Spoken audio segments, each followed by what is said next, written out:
So we are now being recorded. Yeah. So let us start this day with a prayer. Anyone from the discussants?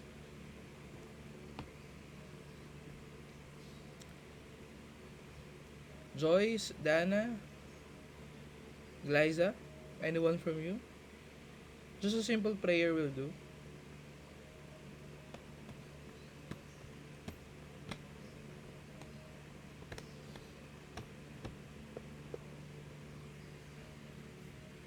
Dana, will you please lead the prayer?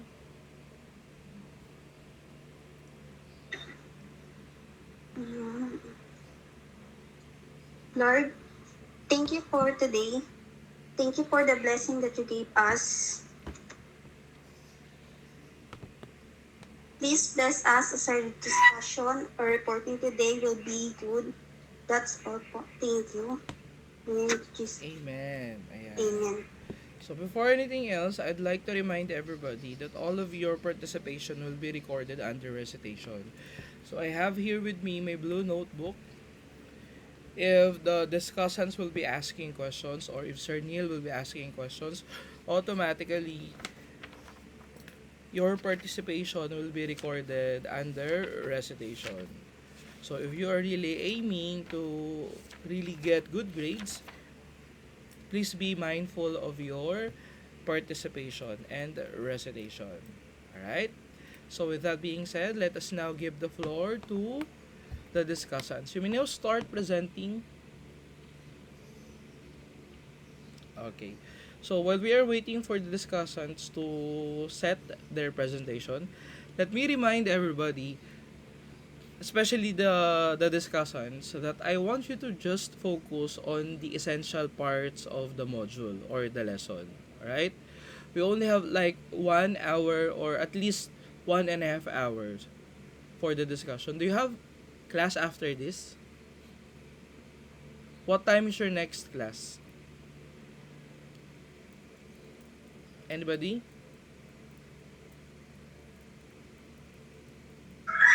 10 po.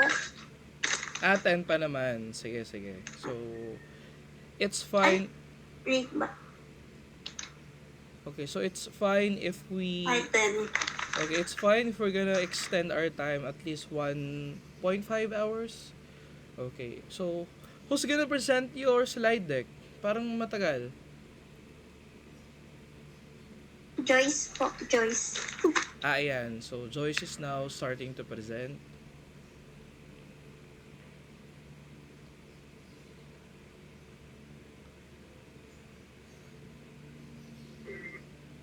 Okay. So, introduction to... Okay, so this is 9,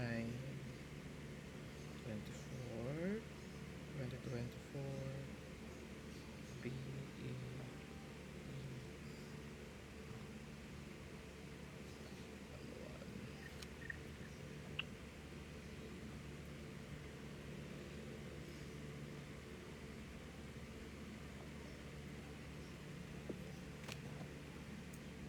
Okay, let's begin.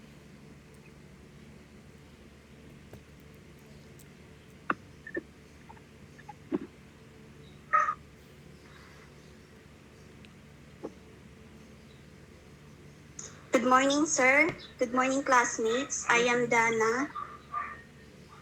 I am Joy. I am Liza. We will present to you about Introduction to Communication. Our objective today is to explain the key elements and explain the models of communication is essential for understanding our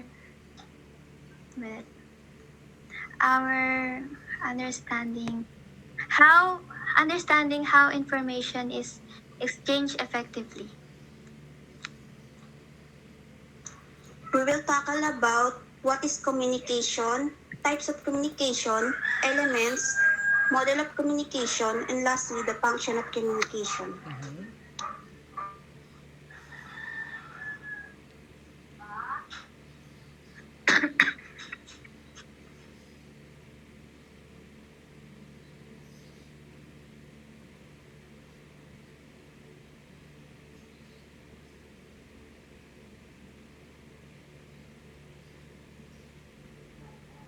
Okay, let's skip the ELO or the intended learning outcomes. Let's just proceed with the lesson. We have limited time, so let's maximize it. Communication. What exactly is communication? Let's find out.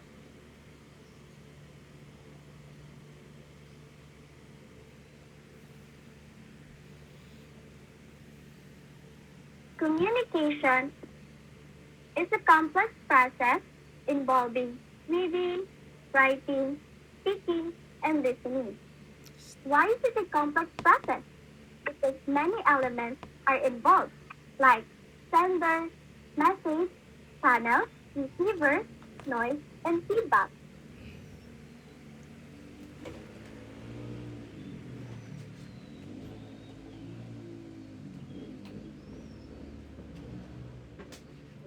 Context.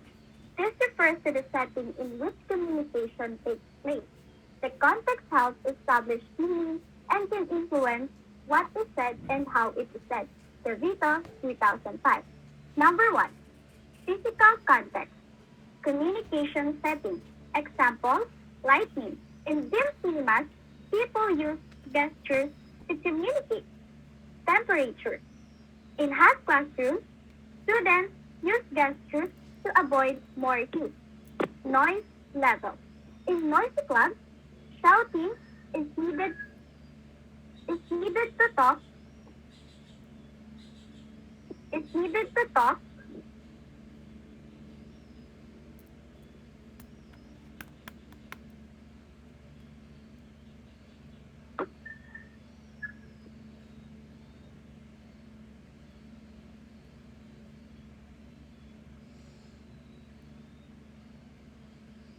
Number 2, social context. Participant relationship. Example, the way we communicate with our parents will always be different from the way we communicate with our friends. Yes. We use polite language with parents, but with friends, we use slang and jokes. Yes.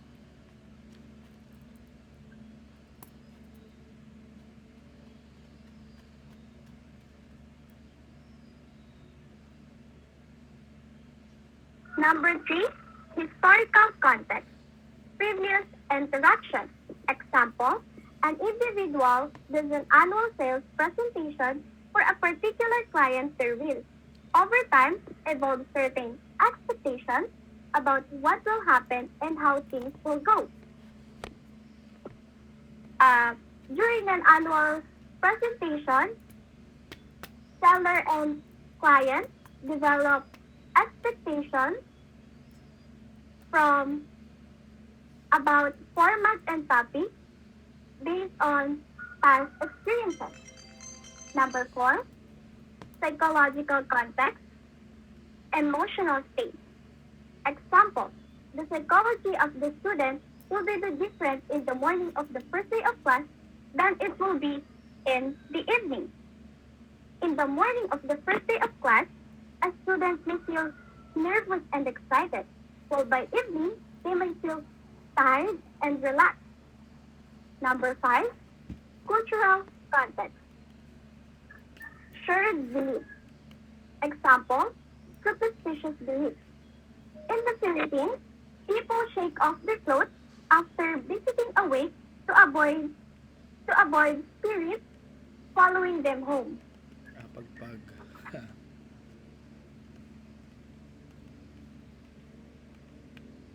Okay, Miss Joyce, Yes, sir. can we go back to the setting, to the context? I'll just gonna add something about the context.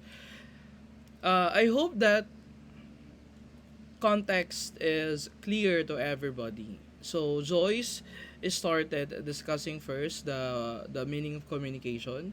So communication is actually quite a complex process, okay? As a matter of fact, perhaps a little later, the discussants will be sharing with us some of the models in order for everybody to at least realize and ponder how communication takes process. Okay? With that, let us first discuss some of the necessary elements in order for you to understand the concept of communication, which starts with the context. So according to the Vito 2005, as you can see in the monitor, context is the setting of the communication. Okay? So setting means the place. Place matters in communication.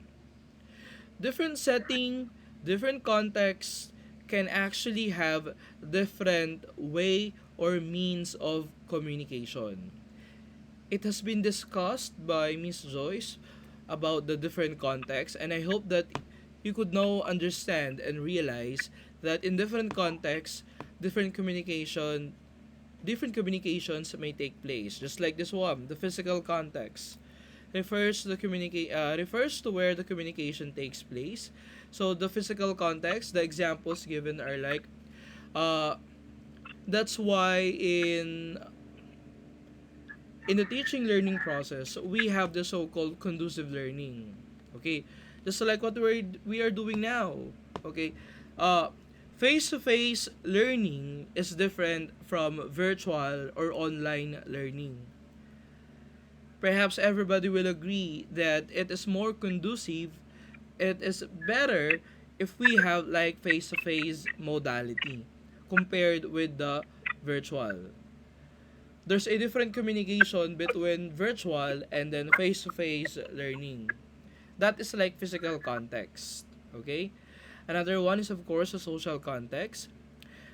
Exist between and among participants. I like the example given by the discussant, though this is in the module already, that we use different language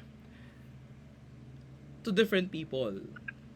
Like the example, the way we communicate with our parents would be different by the way we communicate with our friends. As a matter of fact, the way we communicate with our friends would again be different by the way we communicate with our close friends. That's why we have the so-called BFF or the best friends, right?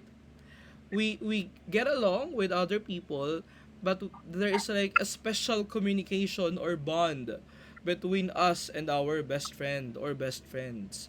So that is in social context. Okay, I remember teaching my grade 10 students last week that we talked on our when you talk with your friend would be different when I ask you to talk with the principal. Sabi ko pa nga, pag ba dinala ko kayo sa principal's office, sasabihin nyo sa principal, "Uy, kamusta naman? Kamusta, bossing? Gaganong ka ba sa principal?" Of course not, right? We know that we need to be different in communicating with other people. Okay, that is like the context. Okay? Now let's proceed to the next other context, Miss Joyce. Okay, of course, the historical context. The historical context here does not define about like the history, the literal history, the past. Okay, I mean the cultural history. This is just a manner of what took place before this actual communication. Okay? For example, 'di ba? This is the first time that you met again your friend after so long. So, ano ba ang history niyo ng friend na 'yon? Were you so close? Were you not so close? Did you have like miscommunication or a conflict before? So definitely those mentioned matters will at some point affect positively or negatively with your communication. That's the historical context, okay?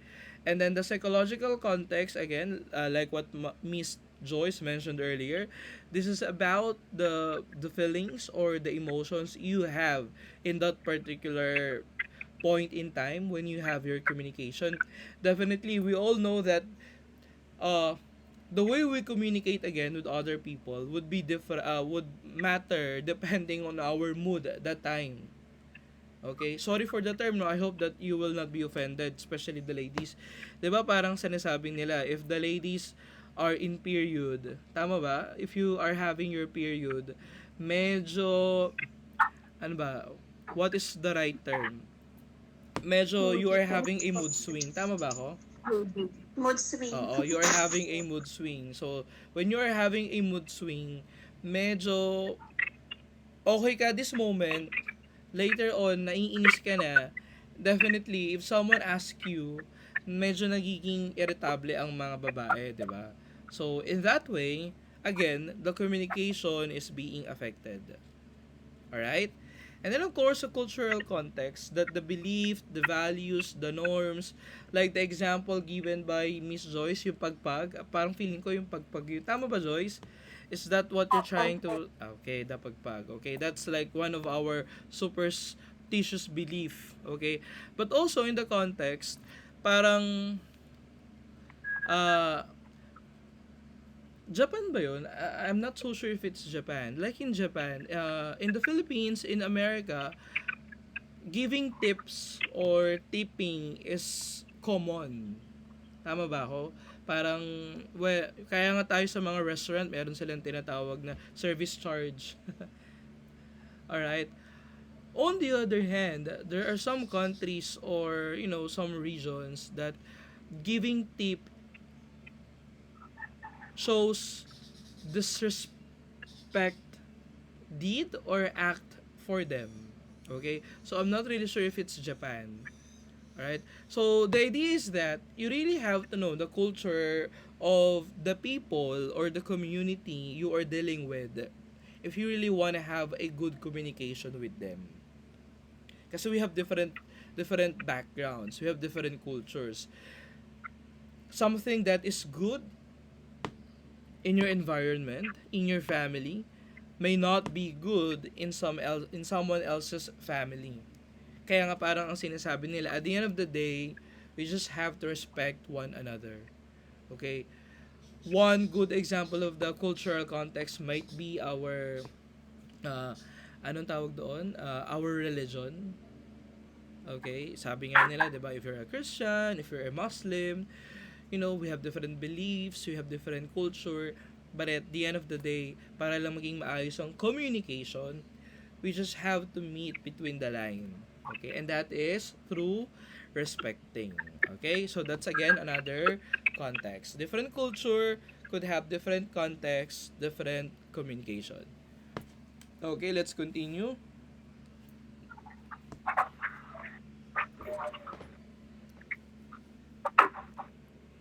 Okay, sige, Miss Joyce, back to you.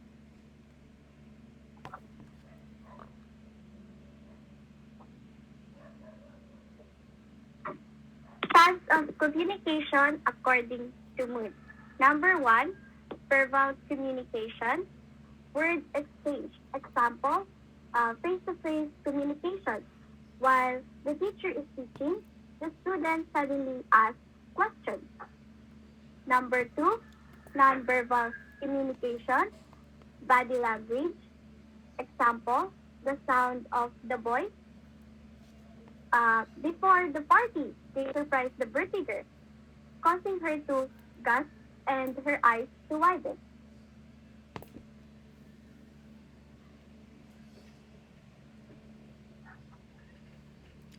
Okay. Types of communication according May according Miss Joyce, can we go back first to the verbal and non-verbal communication? Ayan. Thank you, Miss Joyce. No, no, no. The other one. Okay. So, apparently, when it comes to communication, we have different modes. Okay. So, we have like the so-called the verbal communication and the non-verbal, which I believe everybody is pretty much aware of this. Okay? So as you can see in the monitor, the verbal communication would be done through spoken words and written words. Dalawa lang 'yon. Okay? Actually, it's more on of the spoken words. So this is basically the time when we talked. There is sound coming on our mouth para to produce like the information we really wanted to communicate with other people. Just like what we are doing right now, right? Sir Neil is talking. I hope you are listening. So we are now doing the process of communication. Our mode is spoken language. On the other hand, there's this so-called non-verbal communication that without you speaking, without you talking, you could still elicit information. You could still communicate. Just like, the examples are your facial expressions, your eye contact, your posture, even pala the tone of the pitch, di ba? You could know what is like the emotion of the speaker. Di ba you have naman your teachers before this online class, right? Actually, even in this online class, while looking at your faces right now, at some manner, I could read what's going on in your mind. Okay? Yung mga pag-frown nyo, yung mga pakikinig na talaga ang mata ay bukas na bukas, like that. When you are smiling while Sir Neil is discussing and Joyce is speaking, di ba? It gives us a signal. Okay? Your hand gestures, your facial expression, your eye contact give us signal. And that established communication. Okay? So next tayo. Sabi nga nila, 'di ba? Action speaks louder than words. So that is the non-verbal communication. And we also have the different ayan nawala. Types of communication according to context again. Sige, let's make it quick, Miss Joyce. Number one, intrapersonal communication, mutual exchange. Example, self-talk. Before my report today, I told myself that I can do this. Amen. Yes. Decision Fighting. making. In my experience, I hesitated between ABM and you because I want to be both businesswoman and a teacher. Number two, That's nice. interpersonal communication, mutual exchange. Example, phone/video call. If you have a sibling in a different place and you'll talk to them on the phone or video call to get updates on their life. Number three, group communication, group interaction. Example, in school group, you said meetings to discuss your ideas. Okay, so the first one is the intrapersonal communication. This is a matter of communicating to yourself. Just like the example given by Miss Joyce, that's very nice. Talking to yourself doesn't mean you are crazy. Always remember that. Okay? Remember that we cannot give what we don't have. So you have to establish a good rapport with yourself first. Sabi nga nila, 'di ba? Self-love muna. Okay? So we call it intrapersonal. You really ito as cliche as it may sound, but you really have to have like a good communication with yourself. Sir, paano yun? Paano yung good communication with yourself? This is by the time that you reflect on something. This is the time that you are trying to have, you are trying to figure out the best decision on some particular dilemmas you have or subject matter. Kasi there are some people, again, I'm not judging anybody. After all, I do not know you personally. Pero there are just some people that if they are suffering or struggling or they needed to have uh, they needed to decide, what they do is that they ask right there and then advice or pieces of advice from other people without yet asking himself, herself, ano kaya ang dapat kong gawin? You know what? It's a good way to reflect on something first. On that way, you are trying to establish a good rapport with yourself, a good communication with yourself, and that matters. As a matter of fact, nowadays, emotional intelligence matters. And when we talk about emotional intelligence, one of the components of the emotional intelligence is having a good self-esteem. If you have a good self-esteem, meaning to say you have a good intrapersonal communication. And that is to yourself. I just really want to emphasize the intrapersonal communication because there are people who, underrate this one. This is quite underrated for some other people. Okay. And then of course the opposite of the intrapersonal is the interpersonal. The example given by Miss Joyce earlier was, calling someone else, video calling someone else. But the truth of the matter is this is just a way of communicating to someone else, okay? Even if it's not phone call, even if it's not via phone call, even if it's not virtual, basta may kausap ka lang, even face to face, that is already interpersonal communication. Alright? Like the example I mentioned earlier, asking advice from someone else is actually interpersonal communication. Okay? Tapos, pag sinabi natin group communication, perhaps with your peers, ayan no, there's just a limit according to McLean 2005. So, group communication is at least among 3 to 8 people. Kasi later on, you'll find out, meron pa tayong mass communication na tinatawag and public communication. Am I right, Miss Joyce? Yes po. Sige, let's continue. Ayan na, patawarin nyo na ako kung salita ng salita si sir. Ayan. Number 4, public communication, public speaking. Example, a candidate delivers a campaign speech in a public park, sharing their vision and engaging the audience. Number 5, mass communication, broad communication. Example, a TV announcement says some areas have no classes due to flooding. Okay. So, public communication is like, the politicians speaking in the public. Okay, when they are like campaigning, that's like a good example of the public communication. So the seminars, the trainings, diba? We are like inviting guest speaker or resource speaker to share with us to share their expertise with us. That's like a good example of the public communication. And then the mass communication, mas marami. That's why it is called like mass communication. Pero sabi dito, look at like the last statements. It allows us to communicate our message to a large number of people, but, so there's a condition. We are limited in our ability to tailor our message to specific audiences, groups, or individuals. Perhaps this is the time wherein the speaker is just keep on delivering the speech or the message without even communicating with the audience. Perhaps because, again, masyadong marami. Kaya parang the communication is being compromised. Personal communication is being compromised. Alright? So, let's continue, Miss Joyce.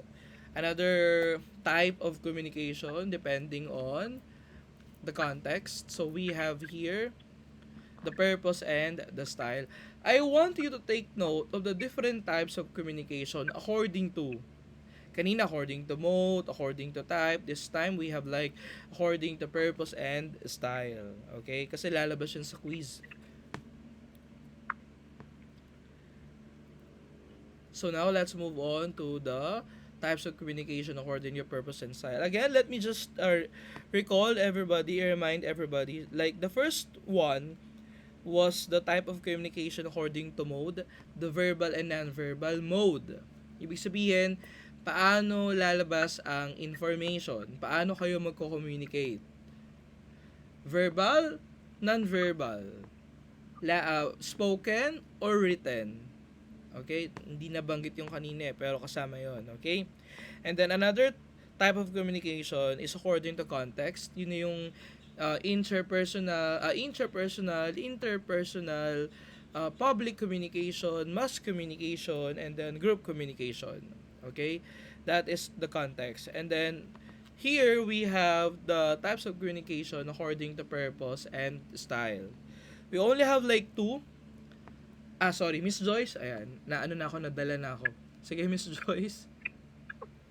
Number one, formal communication, structured communication. Example, academic papers follow a formal style and structure. Number two, informal communication, casual communication. Unlike formal communication, informal communication is not bound by strict rules. For instance, text messages often use slang. Okay, so in addition to that, so the formal communication and the informal communication would at some manner be affected by the context, by the setting. Okay? For instance, the formal communication normally happens among and between professionals. Okay? So definitely, if you are like in a meeting, in a conference, as much as possible, even if it's verbal or non-verbal mode, you have to be careful. You have to be mindful of your words. You are not to say bad words. You are not to say slang or colloquial terms, even if in writing. Alright? Example, business letter. When you write a business letter, you have to make sure that you use formal words. When you write a research paper, once again, it has to be formal. When you write, memorandum or memos na gagawin din natin, when you write resolution, those are kind of letters or mode of communication wherein we have to communicate formally. Like the example I've given earlier, when you talk with the principal, when you talk with the guidance counselor, when you talk with your instructor and teacher, with your parents, with your lolos and lolas, you have to make use of formal communication as much as possible.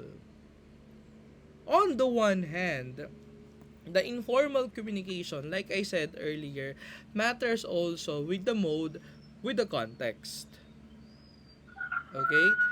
You can use slang words, colloquial words. As a matter of fact, sorry for the term, no? Pwede kang mag-curse-curse, di ba? When you are talking with your best friends, na medyo typical lang sa mga kabataan. That's informal communication. Sabi, parang I heard Miss Joyce mentioning earlier that when you communicate through text message or even chat, tama ba? Sa mga messenger, medyo hindi din formal yung the way you communicate with them. Matter of fact, even sa spelling ng mga words, nababago. Tama ba ako? When you try to communicate in Facebook, in Messenger, in text. Parang mas pinapaikli, di ba? So that's informal. Even some of the Gen Z terms nowadays, yung parang ginagawa yung acrostic, parang yung attendance sa atin ngayon. Yung by the way, ginagawang BTW, yung to be announced, ginagawang TBA na lang, stuff like that. That's kinda informal. Okay? And definitely, in a formal setting, in a meeting, in a letter, formal letter, we do not use those terms. Okay? That's why this is communication according to purpose and style. What is your purpose? Who would receive the information you're trying to insinuate? Alright? So, all of those elements matter when we communicate. Nag-iiba-iba siya, di ba? The way we communicate would be different, would, may differ depending on our purpose and style. Okay? Ewan ko kung you could still recall when you were in senior high school or grade 9, there was this lesson na tinatawag na communicative styles. Actually, magiging lesson natin siya ulit ngayon. Yung mga personal communications, static communication, mga ganun. Anyway, so, madidiscuss naman natin siya. So, we're done with the purpose and style, Miss Joyce. Let's move on with the models. Tama ba ako? Or elements muna? What do we have here? Communication process. Communication process.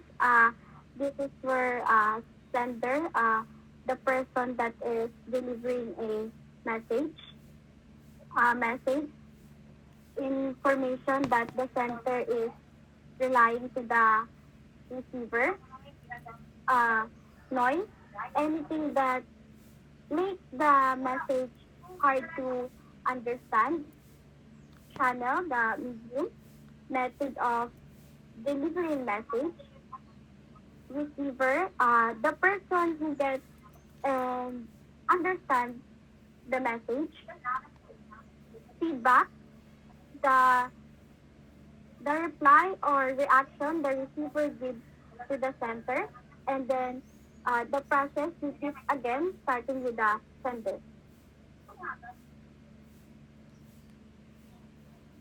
All right. So perhaps this is the first thing that you have to be familiar with, the elements of communication before the discussions proceed with the models.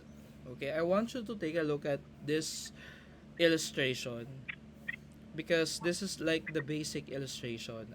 A little later, you'll get to find out some other models when it comes to communication. Communication is a two-way process. As you can see in the monitor, meron tayong dalawang tao. Okay, the sender and the receiver. Kumaga parang the listener and the speaker. The speaker and the listener. Parang ganon. Okay? The sender is the speaker, the one who sends the message. Ayan, the blue and then naging orange, the message. And then the receiver is like the listener, the one who receives the information o the one who receives the information or the sound. Pero hindi siya nagtatapos doon. As you can see in the monitor, this is quite a complex illustration of how communication is being processed. Ayan o, makikita nyo, hindi lang pala siya basta nagsasalita ka. Meron ding channel or medium. As a matter of fact, meron ding noise. Okay? Tapos, in order for the communication to be successful, kaya siya tinawag na two-way communication, you have to provide a feedback or response. As a matter of fact, last week I discussed with my grade 10 the analytical listening. In analytical listening, apparently there are like 5 stages. The hearing stage, wherein we just heard the sound. The second stage is the understanding stage. This is the time we try to generate meaning out of the sound we heard. The third stage is the evaluating stage. The evaluating stage is like the time or the stage we try to make judgment on the information we heard. Kasi 'di ba, para sa second stage, we try to comprehend or hopefully we understood the message. Nonetheless, kailangan may gawin tayo in order for the communication to be successful. The third stage is the evaluating stage, wherein we try to figure out what would be our next move. That's why we have to be critical in examining the information we heard. The fourth stage is the responding stage. Ayan, nakikita nyo sa may monitor. Oh.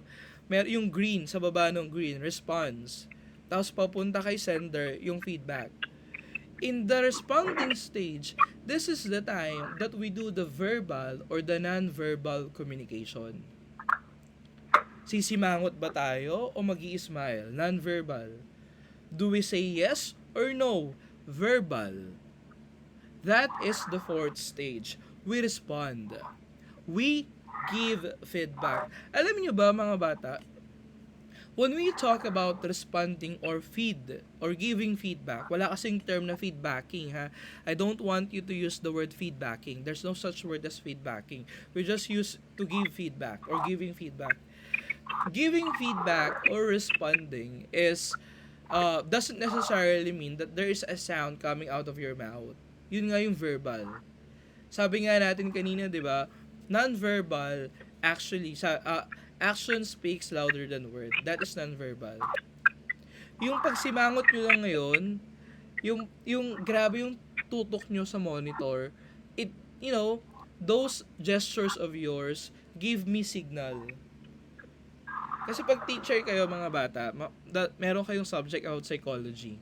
Ayan, sa psychology, one of I just, I can't recall the exact term of the course, pero that course would actually give you a hint on how to read your students through their verbal and non-verbal communication or signals, okay?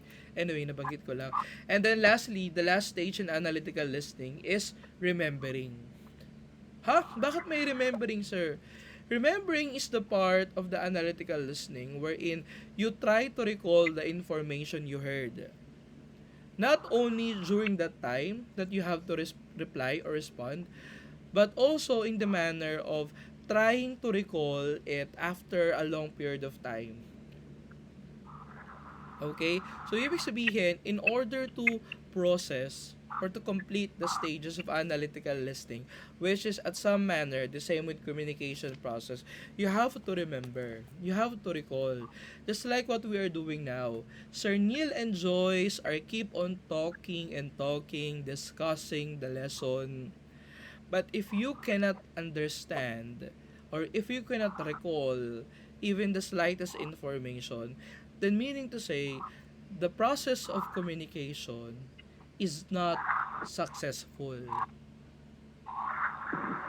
Okay? Bakit kaya? Perhaps dahil dyan sa red, napakalaki ng red, What is the red element or component? The noise. Perhaps in your end, it's kinda destructive, medyo maingay, baka kaya hindi nyo naiintindihan, or what some other elements, a little later you'll find out, when we talk about noise, hindi lang ito yung literal na ingay. Okay? There are different types of noise which will be discussed by the reporters. Okay? So are we done with the elements of communication? Miss Joyce? Okay. Sige, let's move on to the next slide. Siglaisa na, no? Okay, the elements, okay, parang na-discuss na natin to. Sige, sige. Pasadahan natin ng konti. Let's talk about the encoding, the channel. Sige. So, you're done, Miss Joyce, right? Let's now move on with Miss Glyza. Thank you, Miss Joyce. The process of communication takes place or begin with the speaker. Yes. The speaker is also known the sender of the message or information. Number 1, sender.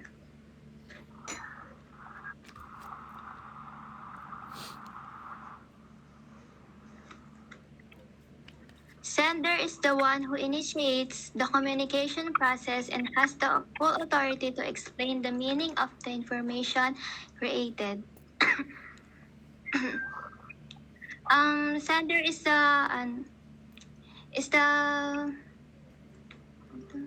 one who starts the communication. Therefore, the sender initiates the whole communication process with a specific and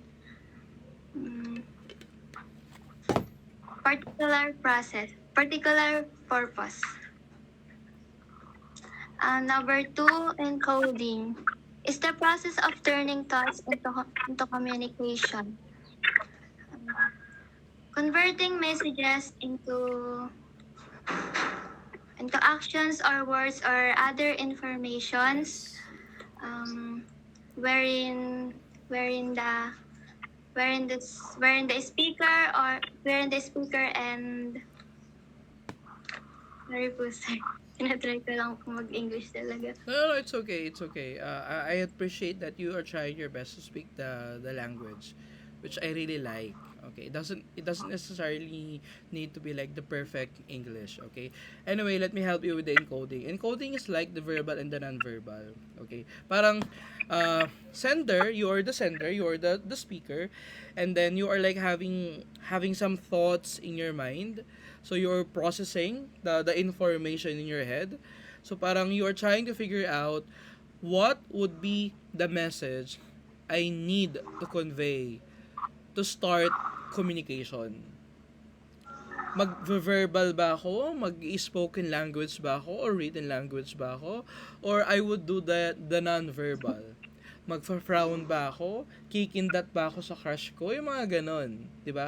Hahawin ko ba yung hair kong ganon? That's non-verbal, ba diba? Pag nagpapakute kayo sa mga crush nyo, pag ganon kayo ng, ano man tawag sa ganon, girls? Ganon kayo ng ganon, ba diba? That's non-verbal. You are trying to encode the information you wanted to share with the receiver sa mga crush nyo. Yung mga lalaki naman, pag nagpapakute sila sa mga crush nila, pansinin nyo, sila yung mga mahilig mang asar doon sa crush nila. 'Di ba? Yung mga lalaki, the way they encode or relay their crush message or communication is through pang-aasar.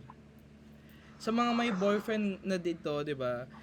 Aminin nyo, sinimulan kayong pakiligin ng mga boyfriends nyo nung sila ay nagpa-cute sa inyo, ng asar, mga ganon, 'di ba?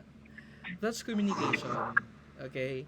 So that's part of the encoding, the process of turning your thoughts into communication. So this is like, is this verbal or non-verbal?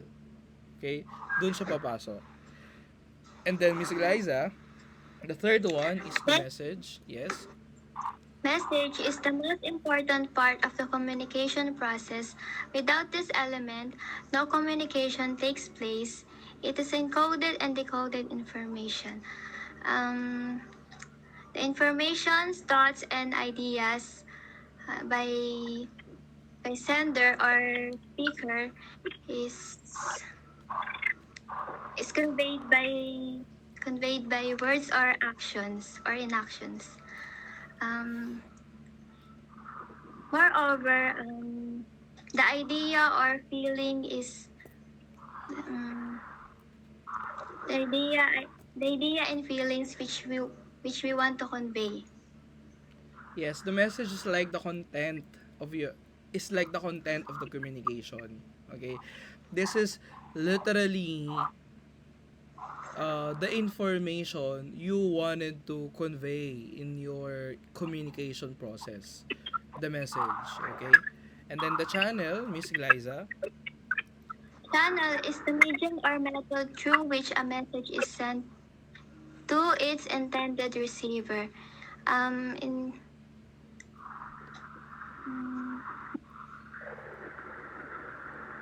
Channel is used by transmitting our ideas in thoughts. Channel you include face-to-face conversations, Yes, media mass, correct. with writing, Yes. communication,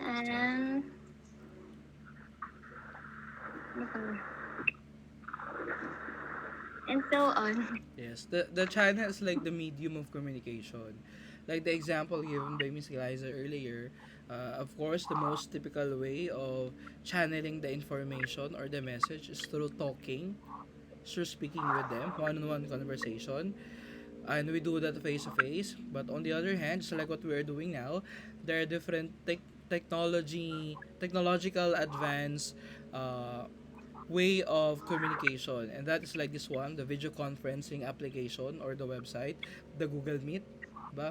You could also do like the Messenger, pwede rin yun, or in any other platforms or means you try to use in order to communicate or convey the message. That is the channel. Saan dadaan yung message? Pwede siyang messenger, video conferencing, through call, or face-to-face communication or channel. That's the channel. Okay? And of course, if we have the encoding, we have Miss Glyza, the fifth one. Okay, the... meron pa pala. Receiver is the one who interprets the message of the sender, Yes. makes feedback out of the information taken from the source. The receiver, wait lang po. The listener is also known a receiver. Yes. Also, The receiver decodes a message. Um,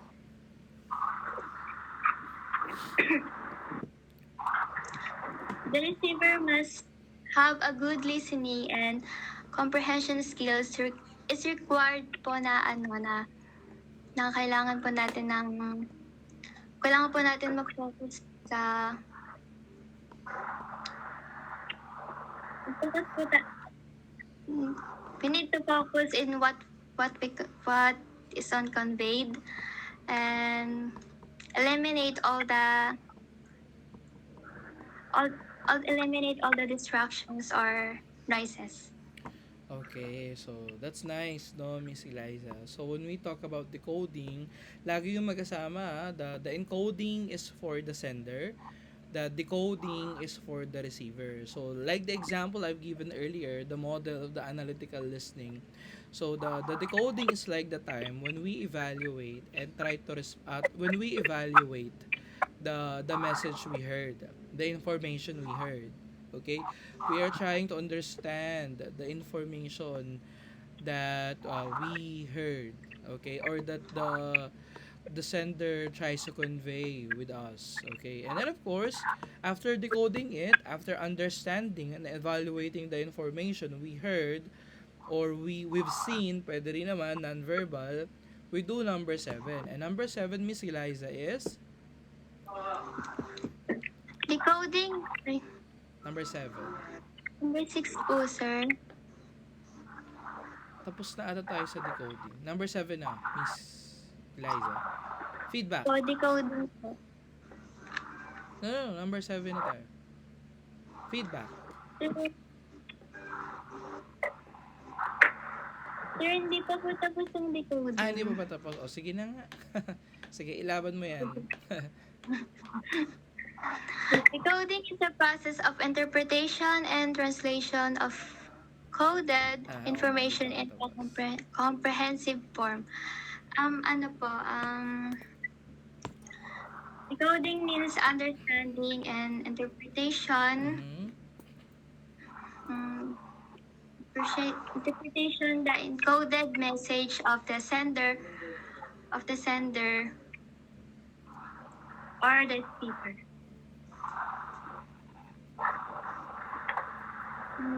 Okay, sige. Yeah, that's decoding. Like I said earlier, this is like the time where we evaluate when we try to understand, after understanding, we try to interpret it. And then afterwards, we evaluate what would be like the feedback are we going to do.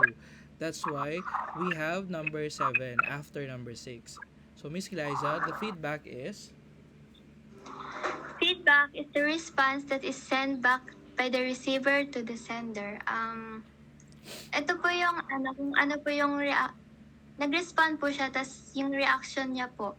yes, Yun po. the reaction, the feedback, the reply, the response of the receiver.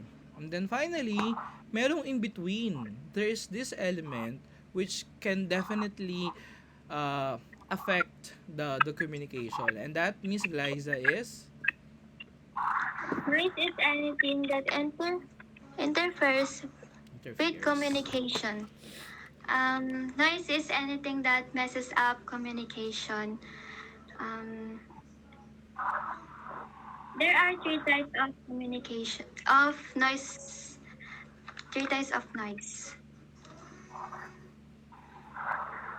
Tapos na? Opo. Okay.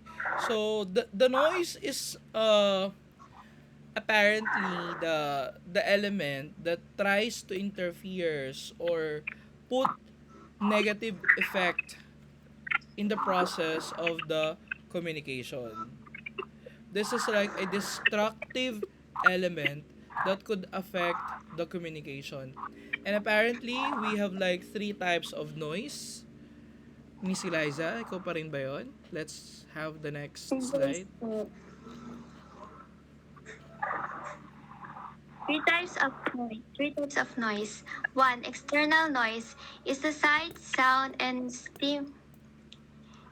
stimuli that draw people's attention to what is being said. Ito po yung ano, yung tunog po outside, yung ingay po outside. For Yes. example po, ano, door barks, tunog po ng mga sasakyan, Mm-hmm. tapos po ano, yung mga ano po, yung ingay po ng mga tao sa labas po. Yes. Okay, that's why external noise, 'di ba? The sounds outside that affect the communication process. And then the opposite of the external noise, Miss Eliza, is Internal noise is thoughts and feelings that intervene in the communication process. Ito po yung own thoughts po, yung for example po, ano, na-stress na po, tapos, nakakaapekto po to kung, ano po, kung, paano po, ano, iintindihin po yung, ano, communication po, kasi po, stress po. okay. So this is like psychological elements, right? For example, if you are stressed, if you are heartbroken, if you are sick, if you are hungry, right? These are like internal noise or internal elements that could really affect the communication process. So, like what we are doing right now, if you haven't eaten your breakfast, definitely it might affect the communication process, right? If you are like daydreaming, definitely you could not focus attentively with the discussion. So, again, it would negatively affect the communication process. Okay, parang yung naririnig nating noise, no? Parang that is external noise, right? Tapos kapag nag-chat yung boyfriend at girlfriend mo, nakikipag-break ngayong araw na to, ngayong very hour na to, definitely it would again affect the communication between us, right? The teacher and the student. All right? And then finally, meron pa no, internal noise, external noise, meron pa palang semantic noise. What is semantic noise, Miss Liza? Semantic noise are unintended meaning that is aroused by certain symbols. Ano po, ito po yung ano yung words po na confusing po kasi po ano madami pong Yes. meanings. Okay. So apparently, thank you, Miss Eliza. Apparently, the distraction or the noise won't just occur from external and internal noise. When we talk about semantic noise, this is definitely about the language being used. It could be again language or written spoke. It could be spoken or written language. Spoken language, for example, if you mispronounce the words, perhaps the receiver won't understand the proper message you are trying to convey. That's semantic noise. On the other hand, if you pronounce a word having the same meaning with other words, but definitely this is like the message you are trying to say, it would again affect the communication. For example, the word present, present, okay? They have the same spelling that they but nevertheless they could have different meaning. When I say present, it could be like you are not absent. That's present. On the same manner, if we talk about present, we are referring to a gift, regalo. So ano ba talagang what is really the the meaning of present you are trying to use or convey? Another thing, present. Same spelling, different pronunciation. Present, right? Present means to show, to showcase. Again, those three words have the same spelling. Two of them have the same pronunciation but different meaning. So again, those kind of matters could affect the communication. And of course, the same with what I've mentioned earlier, the pronunciation. If the sender mispronounced the words, it could alter the meaning to the receiver. If the sender misspelled the words, once again, it could alter the meaning to the receiver. These are like some of the good examples of the semantic noise.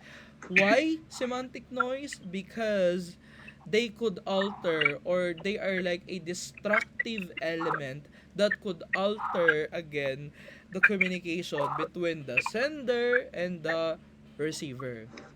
For example, if Sir Neil keeps on talking and talking and you could not understand my pronunciation, that is semantic noise. Alright? If I message in our group chat and then there are so many misspelled words, o kaya naman, uh, the words I am trying to the words I used convey this meaning, but in your end nagkaroon ka ng ibang interpretation, you have different interpretation, again it might affect and alter the communication process, which then becomes semantic noise. Alright? I hope that's clear to everybody because perhaps this would be included in your quiz or test. External noise, internal noise, and the semantic noise. I guess we are done with the type of noise. Am I right, Miss Glyza? Opo. And now let's move on to the communication models. Ikaw pa rin ba to? Opo. Okay. Siguro ganito na lang, no? I'm sorry, Miss Glyza. How about si ano, sino yung isang discussant? Masigla. Would Masigla be discussing also other models? Yes po. Okay. Medyo bilisan lang natin to, no? Kasi parang if everybody's actually listening, this would be the same with the the illustration or the graphic flashed earlier, yung illustration. Nagkakaiba-iba lang sila minsan ng terms, 'di ba? Am I right, discussants? But definitely, these are all the models in communication. I just want you to be familiar with the terms used by these scholars with their communication model. So, medyo bilisan lang natin ng konti, no? Okay, sige, Miss Glyza, back to you. Communication models. Number 1, Aristotle's communication model. The oldest communication model and designed to examine how to become a better and more persuasive communicator. Sender, public speaker, professor, etc. Passes on their message to the receiver, audience. The sender is only active member in this model, where, whereas the receiver is passive. Aristotle identified three elements that improve communication. Ano po, yung ano po yung Aristotle communication model po, ano po, mas maigi po siya sa public speaking. It focuses po na it focuses how to be better speak, and and then wait lang po. Ulitin ko po. Yung Aristotle communication model po, mas great po siya sa public speaking. It focuses on how to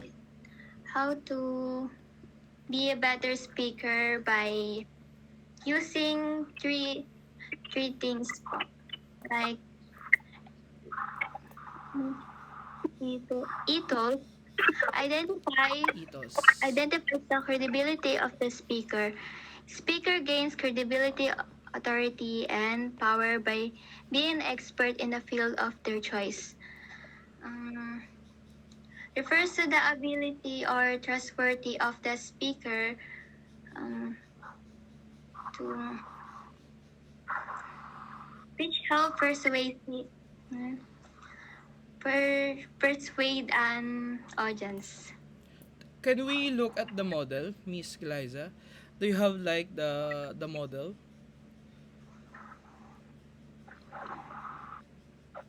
Po? Do we have the model of the Aristotle's communication? Yung mismong ano niya, yung may circle, circle like that. Do we have that in the monitor? Can we have it? Okay, sige. Let's take a look at this. Ayan. So, if I may just... No, no, no. That's not Laswell's communication model. Oo. Okay. Nakalagay naman pala. Sorry, sorry, sorry. So, everybody, I want you to take a look at the Aristotle model of communication. So, what have you noticed? So, we have the elements speaker, speech, audience, effect. Okay, meron pa dun sa may gitna, occasion. So, how do we interpret this? The first element is the sender. Of course, the speaker, the sender, ayan, the communicator. And then the speech is the message. By the way, this is like it was already mentioned by Ms. Glyza that this is like a good model for public speaking. Okay? Public speaking. So when we say public speaking, there is one speaker and then there's like quite a lot of listener. But we all know that in a public speaking, the listeners are passive. When we say passive, the speaker keeps on talking and talking without even asking one by one, especially literally one by one, the feedback from the listeners. Okay? So that is like a public speaking. You do not have to really get feedback individually from the listeners. Kaya siya tinawag na public speaking. And this model is a good model for it. So, si speaker is a public speaker. The speech is the content or the message. And then the audience, the listener. And then the effect. Okay? When we say effect, did they understand the message? What is like the action that the audience or the listener would do? But definitely there is no feedback element. Hindi na nag-feedback si audience or si listener kay speaker. Okay?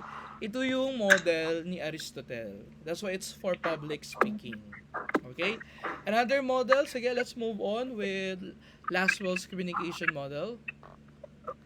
Laswell's communication model. Communication is the transmission of a message with the effect as the result. The effect is the measurable and obvious change in the receiver of the message that is caused by the elements of communication. If any elements change, the effect also change. Um, this model is simple it as... As it Hindi ko po is. makita.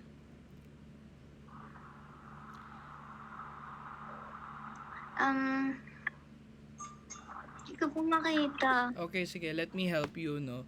So, for the Laswell's communication model, once again, this is quite the same with the Aristotle model. It's just that it gives emphasis to the effect it gives emphasis on the effect to the receiver or to the listeners. So, as you can see, the communicator, so the same with Aristotle, yun yung speaker.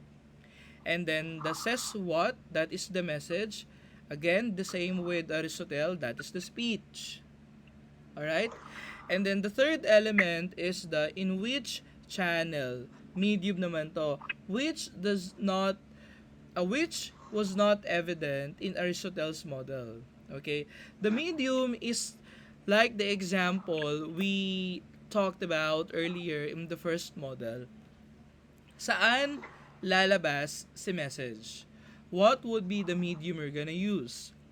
Are you gonna call via phone call? Are you gonna do the via phone call? Are you gonna do like the video conferencing or video call na tinatawag? Would you do it like face to face? O pwede rin naman, 'di ba? Live broadcast. Kasi parang sa TikTok, sa Facebook, meron tayong Facebook Live. TikTok Live, 'di ba? That's the medium we are talking about. In which channel? What medium? What platform would you use in order to convey your message? Kasi it matters. 'Di ba? Like what we are doing right now. We are doing virtual learning modality, online class. And we all know that this kind of learning modality is not so effective for everybody. Most of you would still prefer face to face. Most of you would say that you better understand your teacher, your professor, or instructor live, face to face, rather than listening to them through Google Meet. Okay? That's why medium or a platform matters in communication. And then the third element is to whom. Ito yung receiver. Ayan, parang kay Aristotle, this is the audience. By the way, baka hindi ko nabanggit, no? Let's go back a little bit with Aristotle. If you will notice, dun sa bigger arrow at the center, meron nakalagay na occasion. Occasion talks about, kasi this is like for public speaking, di ba? What is like the seminar or the public speaking about? Nangangampay niya ba yung speaker? Is the speaker just a guest speaker in for a graduation ceremony? Ang speaker ba is a resource speaker for a particular seminar? Ang speaker ba ay nasa birthday yan? Mga ganon, di ba? So, those are like, again, those kind of element, once again, matters when it comes to conveying the message. Iba ang speaker and channel sa birthday party, sa graduation ceremony, sa isang educational conference, sa isang research colloquium. So you will notice, nag-iiba-iba ng occasion, definitely, nag-iiba-iba yung setting, nag-iiba-iba yung audience. So all of those elements matter in communication. Okay? Balik tayo kay Laswell. So kay Laswell, we have communicator, message, medium, receiver.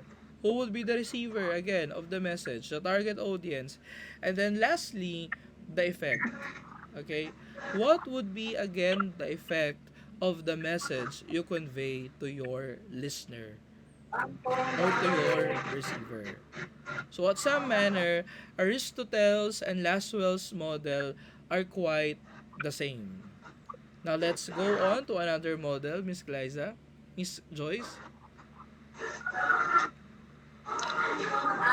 Shannon Weaver's communication model. The first to introduce the role of noise is the communication process. The noise appears in the form of mishearing, misspelling, and email or static on a radio broadcast. Feedback is transfer of the receiver's reaction back to the sender, and it allows the speaker to modify their performance to the reaction of an audience. Itong model po na ito, nakafocus po siya sa of how message can get interrupted. Tapos po ini-introduce niya po yung yung noise po, like mishearing someone and bad and having a bad bad phone signal. It also emphasizes the feedback. Where the wait lang po, try ko po. Where the receiver responds to the sender, and allowing the conversation to continue and improve. Yun lang po. Okay. So, I want you to differentiate like the models, no? Kanina, si Aristotle, it's more on for public speaking. And then there's this particular element about the occasion. The occasion is about the context of the communication.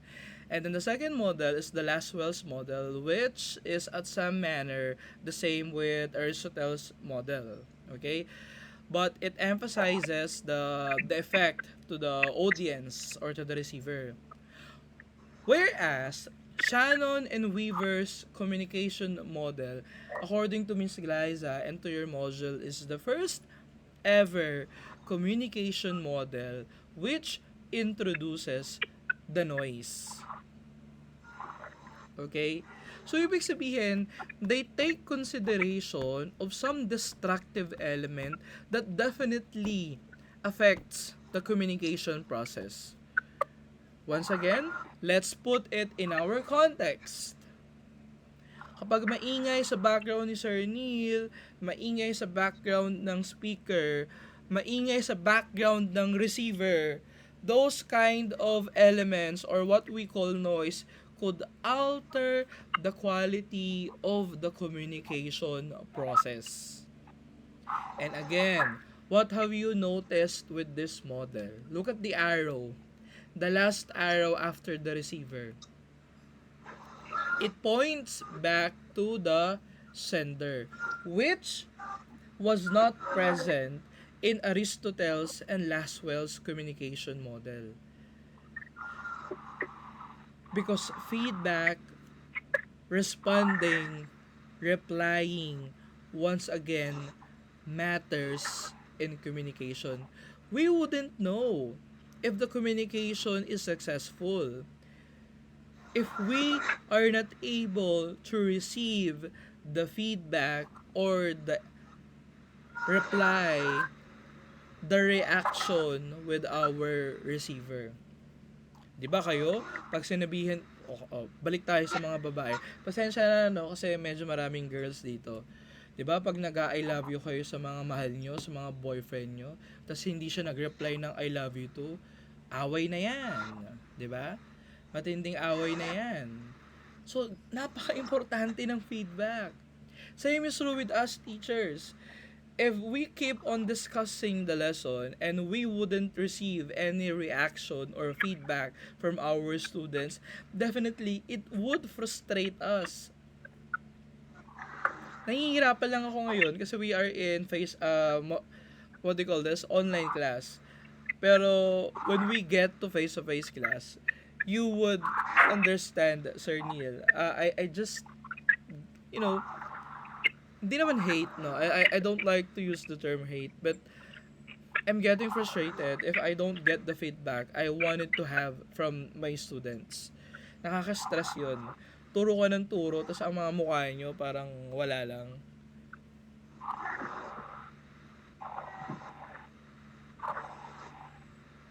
Okay, yun lang naman. Alright?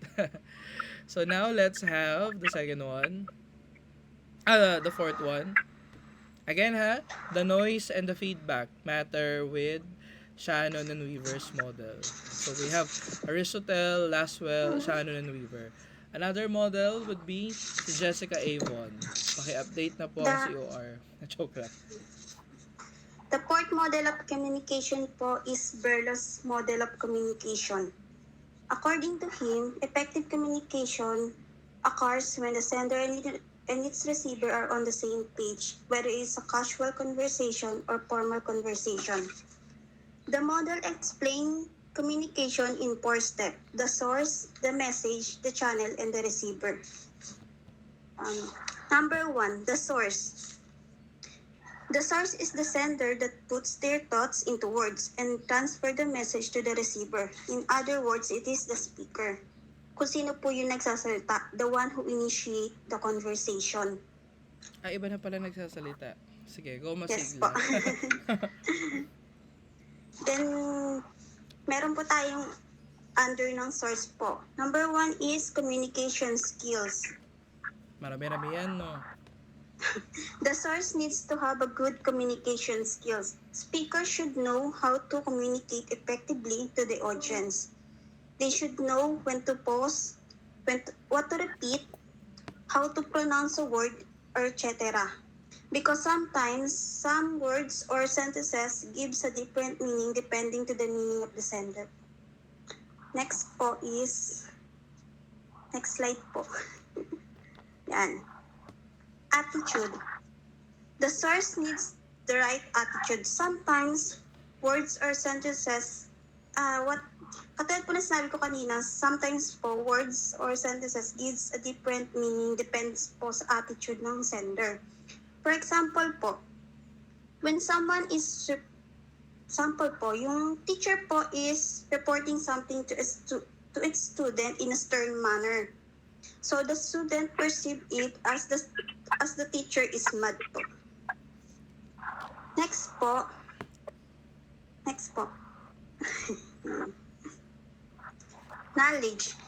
It refers to the clarity of information. The sender or the speaker should have enough knowledge on the topic that they deliver. Halimbawa po is, I am the sender. I'm speaking to you about national policies, but I don't have enough background or knowledge about it. So I give a wrong information. So it is right po na I do have knowledge or background about the topic po. Next po is social system. The source should be familiar with the social system in which the communication process takes place. For example, the communication is being held at the library. So, kapag sa library po, syempre po, bawal po yung malakas yung boses. So, the source or sender should include in their conversation or communication that they are in the library. So, they should whisper something like that po. Next is culture. Plus po, culture. To achieve effective communication, the source needs to be acquainted with the culture in which the communication encounter is taking place. Halimbawa po, if the sender or the speaker po is a Catholic while the receiver or the audience is the Muslim, the sender should have at least knowledge about the culture of Muslim to have an effective communication. Next po, in Berlo's communication model is the message. It is the thoughts of the speaker that they convey. The message should have, number one is content. It is like the theme of the conversation. Example is the weather, the study, etc. Next is elements. Excuse me, Miss Yes, Dana. Pasensya na ano. Can we have Anak. first the source? Yes. Oo. Can we Last just slide. Dana, may I request, can we just show them the model? Doon na lang tayo nakatingin and then you discuss it while looking at the model para hindi sila masyadong nalilito. Miss Yes. Joyce, can we proceed with the model? The illustration? Ayan.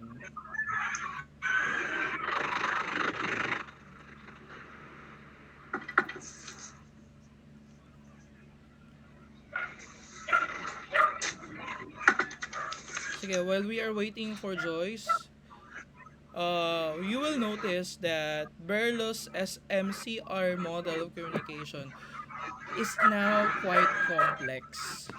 Okay, compared with the first three models, especially Aristotle's, ayan. Tingnan nyo naman kung gaano ka-complex nung Berlo's SMCR model, di ba? It does not only cater or consider the speaker, the message, the channel, the receiver, or even the feedback or the noise. This time around, each element or component of the model of communication has once again different elements. Look, the source or the speaker, you have to make sure to consider the following elements. The communication skills, even the attitude of the speaker matters. Pag ma-attitude ka daw, hindi, joke lang. I mean, this could be like the emotion of the speaker during that time he or she is trying to convey a message. The knowledge, di ba? It matters. Example, your teacher. You will notice that your teacher does not have any mastery of the lesson. And definitely, if the teacher does not have mastery of the lesson, it would alter or affect the communication between the teacher and the students. So, knowledge. Same is true if you are sharing information with somebody. Parang itong mga discussants natin. Okay, the reporters. If you lack knowledge about the topic you are discussing, it could once again alter the communication process. Maiintindihan kaya ito ng audience natin o ng ating mga receiver pag hindi natin mismo naiintindihan yung topic natin. So, it would really affect the communication process. Okay? Ano na nangyayari sa PowerPoint? Ayan. Even the social system, the culture, maraming elements sa kinonsider si Berlo when it comes to the communication process. 'Di ba? Even yung social status daw, it would affect the communication process. Even the culture, 'di ba? Kasi parang kanina, 'di ba, we discussed about the cultural belief in the communication process. Different religions could alter once again the communication process. Sir, paano na-alter ni religion ang communication process? Siyempre, if you have different religions or beliefs, chances are, you would stop listening to the speaker. You would not believe whatever the speaker tries to insinuate or convey. If you have like, if you are not open-minded about the knowledge, about the information the speaker is trying to explain.